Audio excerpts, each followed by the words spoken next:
So before I answer that question, let me answer why they might want to, or why you might want to. So if we take anybody at the peak of their game, you know, if it's a tennis player, I love tennis, so I have some tennis idols. But if it's a football player, or it's a ballet dancer, or it's a musician, it doesn't really matter. Anybody at the peak of their game, there's two skills that they have invariably mastered. One is the technical skills of whatever domain they're in. The serve, the guitar, whatever it is. The other is focus.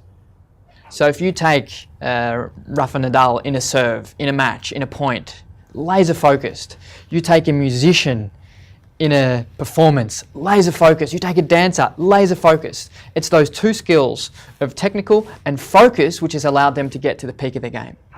But it's not just about performance. I mean, this translates to so many areas of life. So if you take a well-being or happiness, for example, one of the challenges is controlling focus. When our mind starts to go around in circles and run off to all these places where we don't want it to and we know it's not helpful, it's an inability to control focus. So the better we become at focusing and bringing that focus to where we want it to go, it has enormous positive impacts for us as individuals, our organisations, and just the well-being of our families. So in my opinion, focus is one of the most important things that we can focus on. So how do we go about leveraging that in our businesses? There's three key areas or three key dimensions that we talk about in terms of focus. There's the outer, the inner, and the inter. So let me explain those three. We go through these three over about 3 months, so I'm not going to be able to do all of that now, but let me give you a couple of key takeaways in each of those areas. So the outer world, outside of the brain, what's happening in focus, we're almost constantly being bombarded with information. So how can we optimize that external environment to allow us to focus deeply? One of the challenges with implementing any change is changing behaviours. So let's stay away from that to begin with and just get some quick wins. A first tool we often use is called a cleanse. Now a cleanse is saying what is currently fracturing my focus a lot and how do I just turn that off, like a leaky tap. It's trying to find that washer, or find the leaky tap, change the washer, problem solved. Emails is a major burden on focus with hundreds of fractures every hour, every day. Ting, ting, ting. So if we do nothing more than simply turn off that pop-up, that little alarm, all of a sudden we get enormous benefits of one change and we can have an enormously positive impact on allowing you to focus. Or even just disconnecting from email for an hour or 2 hours, not even opening it, can allow you to start to change the outer world to allow you to focus. We often talk about telephones as being babies which come out of the packet and they just start screaming at you. And like a baby, they need to be trained and taught, maybe not with so much affection, but notifications, we're constantly being bombarded. Simply a cleanse is simply running through your settings and saying, well, which of these apps do I want to allow to fracture my focus and which ones do I want to push back and say, no, I'm taking control, is a very simple way to make a cleanse. Another simple tool in terms of the outer world is what we call the signal. So how do I know if right now you're concentrating very deeply on an important task or you're just skimming your email? I don't. So as an employee, as a colleague, when I come up to you to ask you a question, I've got no idea, so I just ask.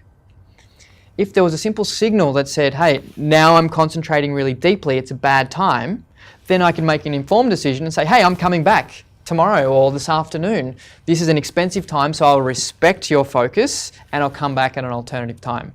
It might be something, the signal might be as simple as a colour in a Skype or a Slack channel, red or green, or it might be a physical signal on a desk. We've rolled out both in businesses. That is a little bit more of a behaviour change. It can be a little bit more difficult, but it's a simple tool in the outer space. In the inner space, it's really important to address. So if we only focus in the outer, which is the traditional manage interruptions, what the science is showing us is that 50% of all interruptions are coming from internally, in that we're distracting ourselves, in some cases more often than anybody else is distracting us. So what can we do to start to minimize those? Well, focus training, the ability to start to increase your ability to focus on what it is you want to is a simple way to do that. Mindfulness is a form of focus training. It's not the only form, but it is a form. And all of that experience of just if we want to focus right now on my hand and bring the focus back, every time we do that, we're doing a mental workout. We're strengthening neural networks, which are our focus networks, of simply bringing the focus back to my hand. Have you drifted to something else already? How many times are we drifting at work? Constantly drifting. So strengthening those networks can be incredibly powerful. In the inner world, things like understanding our focus goes up and down throughout the day in these cycles. How do we leverage those? How do we plan our day based on how much mental energy we have available to us at any given moment in time? Really planning based on our mental energy and availability. And then finally, in the interworld, we're looking at things like how does food impact focus? Glucose and oxygen direct to the brain. The food we eat has a direct impact on focus. Balancing things like GI and antioxidants can have an enormous impact on your ability to focus throughout the day. Sleep, how does that impact focus? Exercise, amazing results in terms of focus and mental performance. Emotions, if you've got emotional things going on, how do you concentrate at work? It can be incredibly difficult. And again, learning how to manage those emotions can be incredibly powerful to help you focus. The most important thing when we're rolling out any change, however, is not to push onto our employees, because what we find when we do that is we get pushed back.